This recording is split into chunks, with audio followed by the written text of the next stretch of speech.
Bom. Quando eu estava preparando essa palestra aqui, eu fui no Fonte Viva, né, procurar uma inspiração, e caiu uma lição que eu acho que tem a ver com o que nós vamos falar hoje. Eu queria ler, embora eu tenha esquecido o meu livro, peguei um rápido ali, e estou sem óculos, mas acho que vai dar. Indagação oportuna. Dizer-lhes, receberes vós o Espírito Santo quando credes? Jesus. A pergunta apostólica vibra ainda em todas as direções com maior oportunidade nos círculos do cristianismo. Em toda parte, há pessoas que começam a crer que já creem nas mais variadas situações. Aqui, alguém aceita aparentemente o evangelho para ser agradável às relações sociais. Ali, um indagador procura o campo da fé, tentando acertar problemas intelectuais que considera importantes. Além, um enfermo recebe o socorro da caridade e se declara seguidor da Boa Nova, guiando-se pelas impressões de alívio físico. Amanhã, todavia, ressurgem tão insatisfeitos e tão desesperados quanto antes. Nos arraiais do Espiritismo, tais fenômenos são frequentes. Encontramos grande número de companheiros que se afirmam pessoas de fé por haverem identificado a sobrevivência de algum parente desencarnado, ou porque se livraram de alguma dor de cabeça, ou ainda porque obtiveram solução para certos problemas da luta material. Contudo, amanhã prosseguem duvidando de amigos espirituais e de médiuns respeitáveis, acolhem novas enfermidades ou se perdem em novos labirintos de aprendizado humano. A interrogação de Paulo continua cheia de atualidade. Que espécie de espírito recebemos no ato de crer na orientação de Jesus? O da fascinação? O da indolência? O da pesquisa inútil? O da reprovação sistemática às experiências dos outros? Se não abrigamos os espíritos de santificação que nos melhore e nos remove para o Cristo, a nossa fé representa frágil candeia suscetível de apagar-se ao primeiro golpe de vento. Vou dar uma resumida no negócio. A gente hoje ora, agradece, Deus estou contigo, Deus está comigo, e na maior dificuldade, mas Deus não lembra de mim, joga fora toda essa fé que a gente tem. E o assunto de hoje é pertinente para isso, que eu vou falar se nós estamos preparados para esse novo mundo de regeneração. Né? Estamos preparados? Estou vindo na casa espírita, já estou meio caminho andado, né? Tá no caminho. Meio eu não sei, mas está no caminho. Né? E aí é importante a gente começar a reparar nas nossas atitudes. Acho que não é novidade para ninguém que meu assunto favorito é reforma íntima. Né? Eu falo disso porque eu gosto de cutucar, eu gosto de fazer as pessoas pensarem, gosto de fazer as pessoas se modificarem, pensarem melhor nas vidas que tem hoje, né? que é apenas uma consequência do que foi plantado ontem, né? Mas também pensar na vida de amanhã, que é o nosso plantio atualizado de hoje. Né? Para entender um pouco mais sobre o planeta de regeneração, né, que acho que já ouviram falar aqui, estamos num planeta de expiação e provas, onde temos karmas, temos um monte de coisa a reparar, aprendizado, e nesse planeta que está sendo depurado, que é o nosso, vai ficar melhor, é um planeta regenerativo, um planeta de regeneração. E quais são as características desse planeta? Que é importante a gente saber para poder estar atualizado e continuar aqui, nesse crescimento. Porque se a gente não acompanhar essa frequência planetária nova, a gente vai para uma frequência planetária mais compatível com o que a gente está. Né? Então, aqui nós vamos ficar, porque o planeta está em evolução, mas vai ficar aqui quem também está em evolução. Quem não está em evolução vai repetir de ano. Mas o saudável, o bom da doutrina espírita, que ela nos conforta, é que não volta para trás. É sempre para frente, na lei do progresso. Né? Está sempre melhorando. Ou seja, hoje nós somos melhor do que ontem. Sempre. Por mais que não pareça, né? Mas a gente escolhe, às vezes, pelo nosso livre-arbítrio reptiliano. E aí, agora, nesse planeta novo, reptiliano significa mudar de escola.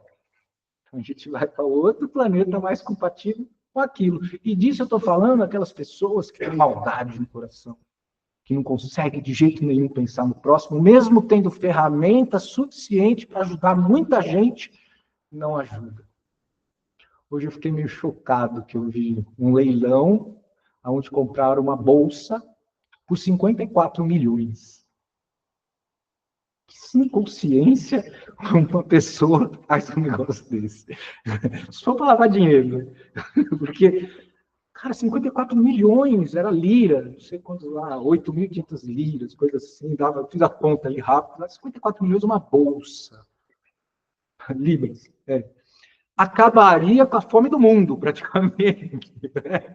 Mas mudar de bolsa é mais legal. Esse, com certeza, vai reptiliano. Não é? Porque a responsabilidade, primeiro, todo esse dinheiro não vai levar nem a bolsa. Quando morrer, nem a bolsa vai levar. Então a gente fica assim meio incrédulo. Mas é bom para a gente ter um comparativo daquilo que a gente está fazendo na nossa vida. Né? O que nós estamos fazendo com a nossa vida que vai garantir que a gente passe de ano. Né? Vamos entender um pouquinho, então, do planeta de regeneração. Estamos em transição, já começou esse negócio, né? Estamos em transição, já está. Tem uma movimentação enorme. Ontem eu estava pensando, a gente estuda, lê bastante livro e tudo mais, mas assim, tem alguns exemplos que eu dou nas minhas palestras. Eu estava vendo uma palestra de uma outra pessoa, ele usou o mesmo exemplo meu. Eu falei, pô, mas era pessoal, isso era meu. Como é que ele usou esse exemplo? Aí eu fiquei pensando, eu acho que quando a gente dorme, eu acho não, segundo a doutrina espírita, quando a gente dorme, a gente sai espiritualmente em desdobramento e vai trabalhar muitas vezes, vai estudar muitas vezes do lado de lá, né? E acho que eu e essas pessoas estão vendo a mesma palestra do lado de lá. Porque é mais plausível a gente entender, porque desde que eu estou interagindo muito com isso, eu estou vendo muita gente chegar até mim com os mesmos pensamentos, com as mesmas palavras, com as mesmas ideias, com os mesmos exemplos. Né? Então, há uma movimentação no plano espiritual também para que esse movimento de elevação aconteça. Não é só aqui, lá também. Né? Aliás, parte de lá. E a gente tem que acompanhar esse ritmo aí. Então, a transição já está andando, tá? Vamos deixar de ser um mundo de provas para nos tornarmos um mundo onde o bem começa a prevalecer. Aí, quando a gente olha para a televisão, a gente fala, não é possível, já estão andando. Então, qual que é a solução? Para de ver televisão. Essa é a solução para esse primeiro problema. Para de ver TV. Ali só mostra coisa ruim. Né? Eu acordo de manhã, eu boto no jornal assim para ver trânsito, acidentes, morte, assassinatos, política. Só desgraça. E a gente começa a se contagiar com isso. Mentalmente, já é provado que 5 minutos de Datena equivale a você abaixar bastante a sua imunidade física. Prisões. Não é? Então, quer dizer, a gente tem que começar a olhar para esse nosso processo também cuidando do nosso mental e daquilo que a gente absorve como conteúdo. Temos que fazer isso para melhorar. Né? Começar a selecionar o conteúdo que vem, porque a gente tem todos os conteúdos possíveis e imagináveis à disposição hoje. Só que eu também tenho filtros que podem me trazer só o que me interessa. E normalmente não interessa para o seu crescimento evolutivo. Mas interessa para você, porque tudo aquilo que você recebe ali, o algoritmo sabe que você gosta. Então comece a gostar de coisas para o algoritmo te mandar coisas boas. Experimente para você ver. Né? Se você passar rápido, assim, ele vai cortando os assuntos que não têm interesse. Aí você para naquele. Para em outro parecido, ele começa a te mandar coisas parecidas. Então, usar a tecnologia ao nosso favor também. É importante isso. Sabe? Principalmente para os jovens que estão muito tempo no celular. Né? Conteúdo inútil não faz crescer. Prestem atenção. É muito tempo perdido com coisas que poderiam estar sendo utilizadas para o nosso crescimento. Tá? O que mais que tem nesse planeta, então, aí, que é para a gente entender e começar a se alinhar com esse processo de evolução espiritual, né? Progresso moral, o amor ao próximo e a rejeição ao materialismo são valores que ganharão força. Rejeição ao materialismo, essas bolsas caras, né? Então, mas o amor ao próximo e a rejeição ao material. Não é rejeição ao material a ponto de morar na rua. Não estamos falando disso. Nós estamos falando de materialismo dessa bolsa, ou de coisas exageradas que nós fazemos na nossa vida. Né? E amor ao próximo. Eu ia começar aqui até com uma pergunta. Por que falamos de Jesus? Por que a gente fala de Jesus? E as pessoas vêm aqui sabendo que é uma casa cristã. Tá, por que a gente segue esse cara? O que faz a gente seguir ele? 2000 anos, tá todo mundo ali firme seguindo. Tirando tudo aquilo que foi feito em nome dele que não serve, tem o lado amor de Jesus. Jesus veio trazer um exemplo. Não veio fazer todo mundo ser anjinho. Nem todo mundo ele ajudou. Ele ajudou aqueles que tinham consciência que precisavam evoluir. Teve gente que não quis ajudar, não. Não está preparado. Então larga tudo aí que você tem de dinheiro e vamos comigo. Não, né? Aí é ruim, né? Então você não quer. O que nós estamos largando para seguir Jesus? O que nós não estamos largando e que deveríamos estar largando? É uma questão de autoanálise, de pensamento, né, sobre isso. Harmonia e fraternidade, outra qualidade do planeta de regeneração. Há um aumento da paz, da harmonia e da fraternidade entre os espíritos. Olha que bacana. Harmonia. Porque se você for resumir tudo que Jesus falou para a gente resume numa frase só. Amar ao próximo como a si mesmo. Ah, mas tem o amar a Deus sobre todas as coisas. Ah, tá, mas o ateu que amar ao próximo como a si mesmo também vai ser salvo. Deus não é prioridade? Se você está amando seu próximo, amigo, você está muito mais perto de Deus do que você acha, do que você pensa. Quando você tiver em dúvida de fazer alguma coisa para alguém, pensa, se ele fizesse para mim, eu gostaria? Não. Então faz. Eu gostaria. Então faz. Né? O que vai ter mais nesse planeta aí? Menos sofrimento. As provas e expiações são menos intensas e a dor perde o seu caráter deprimente. Olha, a dor não é que ela vai deixar de existir. A nossa compreensão sobre ela é que vai mudar. Como assim? Dói, né? E aí a gente pode sofrer por aquilo. Olha como a gente estica a dor. Mas a gente não consegue olhar que esses momentos de dor são momentos, na verdade, que vão se transformar em momentos de desafios.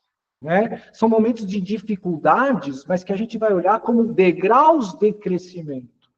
É para isso que serve a dor. Quando a gente erra, dói. Eu aprendo, para de doer. Não é assim?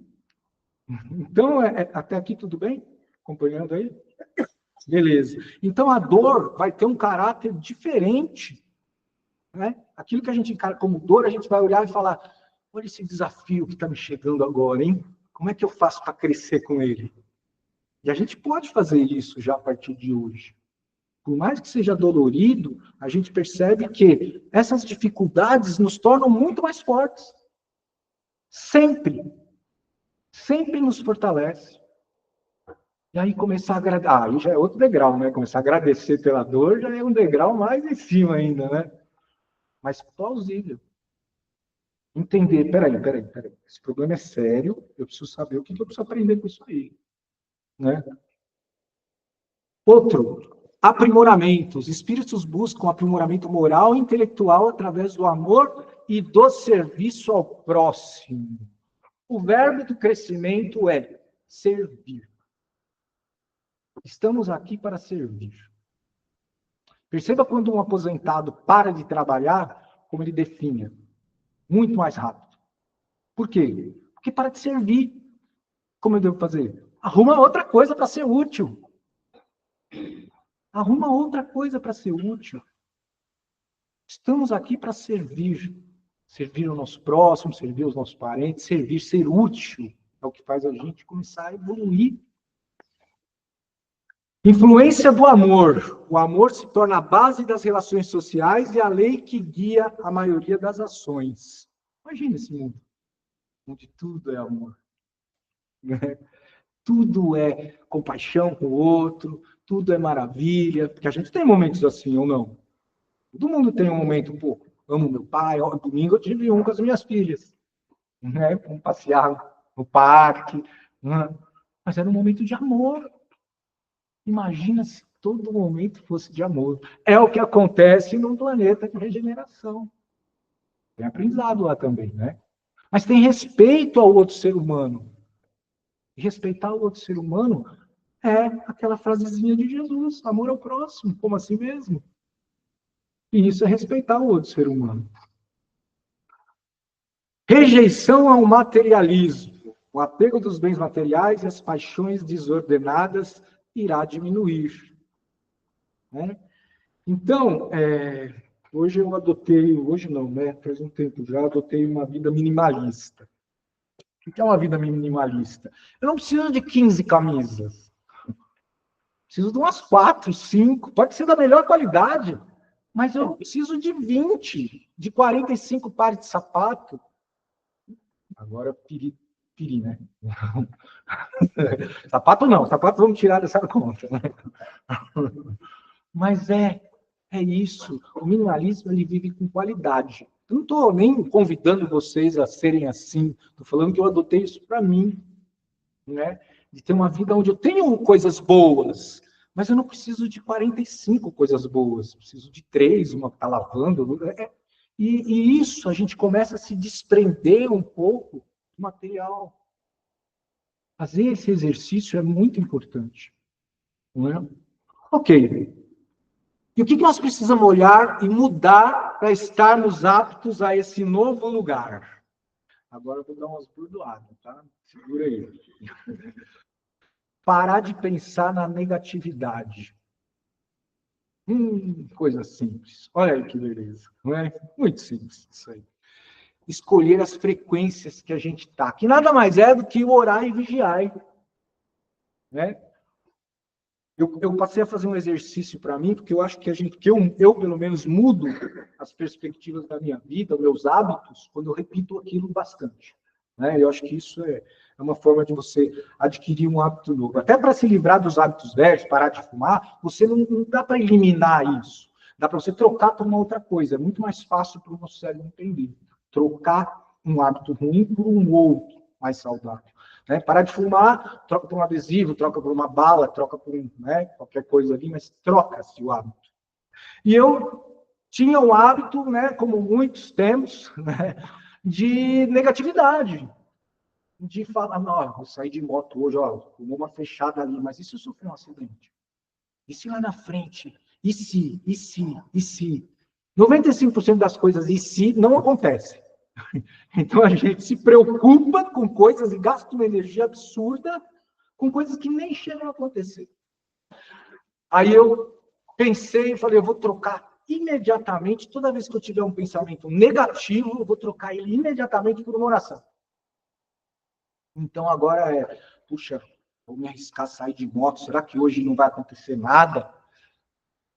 Eu gravo um X vermelho de eliminar e rezo um Pai Nosso. E aquilo tem feito mudar a frequência muito rápido, sabe? Porque é isso, a gente fica na mente martelando as coisas, quando a gente pode mudar isso. Ah, mas não é fácil. Você quer ver como não é fácil? Não pensem no elefante cor-de-rosa. Não pensem. Ninguém está pensando? Todo mundo pensa. Agora eu vou falar, ó, não pensa, agora não pensa. Não vai parar de pensar. Agora se eu falar, e uma girafa azul? Aí você fala, girafa azul. Aí esquece o elefante cor-de-rosa. Então é trocar um hábito automaticamente pelo outro, você começa a fazer exercício de mudar de frequência. Outros exercícios muito saudáveis também de mudança de frequência é oração, é meditação, tudo isso que a gente pode fazer. Bons livros, bons amigos, eu sempre falo isso aqui. Está dentro do processo de reforma interior. Não é? Outra coisa, aí uma coisa que pouca gente faz também, que o Edson estava falando agora há pouco, que é parar de reclamar. A gente não reclama. Graças a Deus somos espíritos e não reclamamos mais. Reclamar. Construir novos hábitos. Reclamar é não confiar nos planos divinos. Você não acredita em Deus? Acredito. Você acredita que Ele está ali direcionando as coisas para você? Acredito. Vou falar disso aqui já. Terceirizar a responsabilidade para Deus. Mas se você confia tanto, por que você reclama das coisas? Eu acredito que a minha vida vai mudar, que Deus está ali amparando, ou a minha frequência está boa. Então, se a sua frequência está boa, é porque você reclama. Que as coisas estão acontecendo conforme... exemplo. Cheguei atrasado no trabalho. Nossa, quantas pessoas naquele fatídico 11 de setembro que estavam atrasadas por causa do filho, que estavam atrasadas por causa do táxi, que estavam atrasadas, e que porque estavam atrasados, não morreram. Então, a confiança no plano divino, que está tudo certo, é importante. Né, desse plano divino. Mas não terceirize as suas responsabilidades. Né? Terceirizar responsabilidades a Deus. Se Deus quiser, vai dar tudo certo naquele emprego que eu estou procurando lá. Se Deus quiser. Se Deus quiser, mas Deus quer. Você não arruma, você não foi levar seu currículo. A sua parte precisa ser feita. Não é? Então, não terceirar, Deus não quis, por isso que eu não recebi aumento de salário, que Deus não quis. Não, talvez você não tenha se esforçado tanto. Talvez você esteja no emprego errado, que seu chefe não consegue te valorizar. Mas não põe a responsabilidade em Deus. Não sei se foi aqui que eu perguntei se Deus fez o homem ou o homem que fez Deus. Foi aqui que eu perguntei? Não. É uma pergunta muito plausível. Quem fez? Deus fez a gente ou nós fazemos Deus? Lógico que Deus fez a gente. Perfeito. Só que assim, se eu chamar 5 pessoas aqui e falar o que é Deus para cada uma delas, nós vamos ver 5 versões diferentes. 5 versões diferentes, porque um acredita num velhinho de barba, o outro acredita que é um ser iluminado, uma luz muito forte, o outro acredita que é uma energia cósmica. Cada um cria o Deus que quer. Por quê? Porque tem necessidade de uma referência de alguma coisa. Não dá para entender Deus como algo que está aqui. Se ele é onipresente, onipotente, onisciente, ele está aqui. E aí Deus se torna uma coisa tão maior. Né? Tenho passeado no Parque da Aclimação, aí, olhado no meio das árvores para cima, assim, árvores gigantes. E tenho percebido o meu tamanho.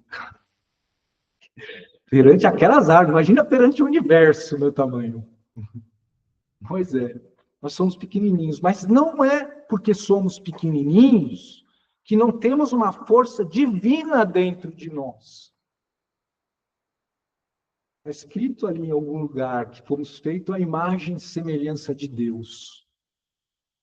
Ou seja, a mônada, a nossa centelha divina, que sem ela a gente perde o corpo físico, mas continua do lado de lá, né? Essa centelha divina é Deus. Se é Deus e está dentro de mim, eu posso tudo. Basta eu acreditar que posso. A gente vê as crianças, né, hoje com depressão, com ansiedade, com um monte de coisa aí. As crianças nascem puras ali, né? Embora seja um espírito bem antigo, mas ali nasceu pura. Não tem preconceito, não tem medo, não tem nada dessas coisas aí. Aí começa a conviver com os adultos e começa a ter preconceito, medo, um monte de outras coisas. Aí quando começa a ter consciência, começa a tentar se livrar de novo dos preconceitos, medos. Quando a gente cria os nossos filhos com esse incentivo, com essa, você pode, vai, sim, você é capaz, sim, você é um cara bom, sim, você começa a dar uma energia para eles diferente. Né? Tenho aqui um exemplo do Edson e da Yara, não estou puxando saco, não, mas tem 3 filhos que, poxa, foram incentivados para a vida, não é verdade? E são fortes. Por quê? Porque veio dos pais. Agora o pai, filho, não faz isso não. Não, não, é perigoso, não sei. Causou medo. Aí você começa a incentivar aquela criança com medo. E a culpa é da criança depois. Ó, você não pode ter medo. Depois que a gente faz tudo isso, ó, papai do céu castiga, não sei o que, não sei o que lá, a gente fala, filho, você tem que ter coragem para. Pô, mas Fábio, se decide, aí você quer de mim, né? Você quer que eu seja com medo de Deus ou você quer. O que você quer de mim? Né? Entender isso é importante. Olhar até para as doenças que a gente escolhe ter. Como assim escolhe ter? Toda doença nasce na sua cabeça e no seu espírito, antes. Qualquer doença. Ah, é difícil falar isso, porque tem doenças que são transmissíveis, né? Mas você se coloca na frequência dela. Por isso que você a atrai. E hoje, vibração e frequência, que a ciência estuda e mostra tanto para a gente, está muito alinhada com as nossas orações e o nosso estado de espírito. Eu acho que é tão alinhadas que parece ser a mesma coisa. Eu acordo de mau humor. Muda isso. Vai vir uma música legal, muda seu humor. Você tem capacidade para isso. Não terceirize essa responsabilidade. Ah, o vizinho me tirou do sério, perdi o meu dia. Oh, que poderoso esse vizinho, hein? Tem controle sobre você total, pelo que parece. Entende? Não pode ter controle sobre você. Você se controla. Alinhado com boas frequências em Deus. Faz sentido? Vamos lá. Preguiça. Um dos 7 pecados capitais. Eu só vejo assim, ó, tá bem, tá bem. A dificuldade de se esforçar para evoluir na vida espiritual. Né? Preguiça. Por que é preguiça? Porque eu não tenho perspectivas de melhorar em alguma coisa, eu não quero fazer. Ah, tudo bem, nós não estamos falando daquela preguiça de, pô, estou cansado pra caramba, trabalhei a semana inteira, domingo, deixa eu dormir até mais tarde. Né? Isso é uma preguiça que vai dar, mas tudo bem, tá certo. Agora, preguiça o tempo todo, não tem coragem para sair, para fazer, para ver, para inovar, para conhecer, para nada. Combata isso. Preguiça é um dos 7 pecados, segundo a igreja, capitais ali, mas faz muito mal, né? A preguiça constante, a falta de querer crescer, de querer aprender, evoluir. Você evolui, você está com preguiça, vai dar uma volta no quarteirão, você vai aprender um monte de coisa. Um monte de coisa. Mesmo só não falando com ninguém, dando a volta e observando. Vai fazer você crescer, com toda certeza do mundo. Espiritualidade não é só luz, tá? A gente precisa entender as nossas sombras também, né? Entender isso aí. Vamos lá. A nossa ligação com Deus tem que mudar. A gente não pode ter Deus dentro da gente, vivo, e só entrar em contato com Ele de quarta-feira à noite aqui. Ou quando acorda de manhã e quando dorme, nas orações, se fizer. Não. Se a gente está pensando em ir para um planeta de regeneração, a gente precisa ter um alinhamento com isso. Ah, mas você fala de religião o tempo todo. Ninguém está falando disso. A gente está falando de você ter uma conexão com o divino constante, que vai te fazer crescer. É constante, vou ficar rezando Pai Nosso o dia inteiro. Não! O fato de você ser grato às coisas já vai te conectar. Então, o tempo todo, comece a agradecer aquilo que você tem, aquilo que você faz, aquilo que você recebe. Tem gente que sabe dar e não sabe receber. Não existe, é a mesma moeda, um é do lado do outro. Você só sabe dar, você tem que pensar que também tem que receber. Se você não sabe dar nada, só recebe, comece a pensar que você tem que dar também um pouco. É o equilíbrio, né, que a gente precisa olhar. Então, a relação com Deus, nossa, tem que mudar, para a gente começar a fazer parte dessa excursão para o plano de regeneração, né? Temos que mudar a nossa relação com Deus. Assim como temos que mudar a nossa relação conosco também. Consigo mesmo. De olhar no espelho e falar, poxa, essa pessoa é legal. Essa pessoa vale a pena. Né? Entender isso. Né? A nossa responsabilidade perante o mundo tem que mudar. Sim, somos responsáveis pelo planeta que a gente vive, embora ele não esteja nem aí para a gente. O planeta está nem aí para a gente. Se a gente começar a incomodar muito, ele dá um restart e acabou. Ele continua. Já fez isso umas 5 vezes aí na história. Uma com meteoro, né? Essas coisas, mas restarta. Ou seja, nós temos que ter um cuidado com o planeta, assim como nós temos em casa. Aquilo que é dentro da nossa casa, do nosso quarto, agora isso aqui vai vir um monte de... é o que tem na nossa mente. Se eu tenho uma casa bagunçada, a minha mente é bagunçada. Eu preciso alinhar essas coisas. O nosso compromisso com o próximo tem que mudar. Nossos hábitos diários têm que mudar. Então, o orar e vigiar nunca foi tão importante quanto está sendo agora. Né? E temos que ter uma fé racional. Falei disso na última palestra aqui. A gente tem que ter uma fé que faça sentido as coisas, e não aceitar só por aceitar. E a doutrina espírita acho que a melhor para se fazer. Mas tem outras, mas eu já passei por muitas e eu sei que aqui eu tirei todas as minhas dúvidas. Não tem dogma. Não tem assim porque sim. Né? Então, não podemos mais determinar um tempo específico para se ligar com Deus. A gente tem que estar conectado. Menos superficialidade, mais profundidade. Né? Não é só vir fazer o Pai Nosso que está no céu, santificado seja o vosso nome. Não. É Deus. Eu sinto você. Dá mais profundidade para esse relacionamento. Tudo é vibração. Deus é vibração. Não é Deus agindo na sua vida. É você em sincronia com Deus. Faz sentido? Muito obrigado por me ouvir. Posso encerrar? Então vamos pensar, né, muito nisso, né, de como está sendo essa relação nossa com Deus, conosco, com os outros, e começar a avaliar que ela precisa ser mudada. Garantimos o assento no voo que vai para o planeta de regeneração, que é esse, né? Vai subir e descer aqui mesmo, mas vamos lá.